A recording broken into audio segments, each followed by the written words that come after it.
This was the main conflict between Rome and the Christians.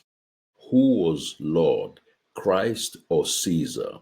Jesus was confronted with this dilemma when he was tempted with the question of paying taxes to Caesar. In the eyes of Rome and Caesar, it was treasonous to disrupt the unity of the state by the failure to recognize that former worship was centered on the Caesar.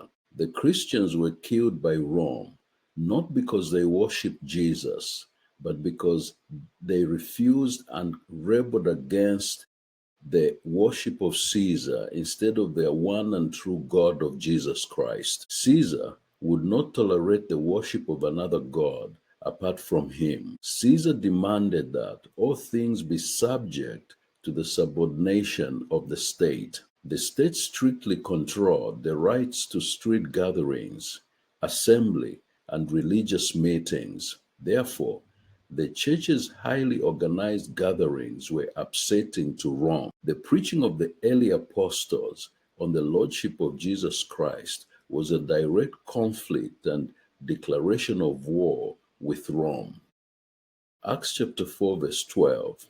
Nor is there salvation in any other, for there is no other name under heaven given among men by which we must be saved. This was the preaching of the early apostles. From the perspective of Rome, the conflict between Christianity and the Roman Empire was political, but in the eyes of the church, it was spiritual. Matthew chapter 27, verses 11 to 12. Now Jesus stood before the governor, and the governor asked him, saying, "Are you the king of the Jews?" Jesus said to him, "It is as you say." And while he was being accused by the chief priests and elders, he answered nothing. The Christians were never asked to worship the pagan gods of Rome, but to simply acknowledge the supremacy of the state religion, that Caesar was Lord.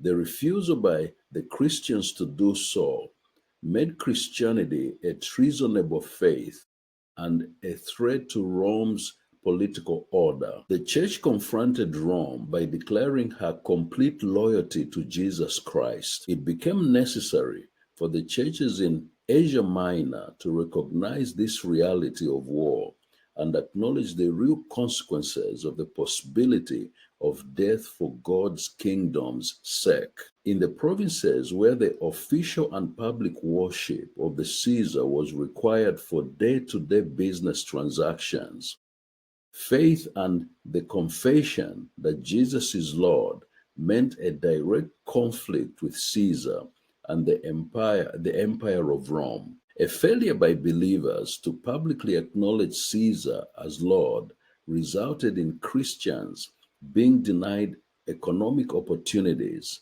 resulting in hardship, and would often be imprisoned, tortured, or killed.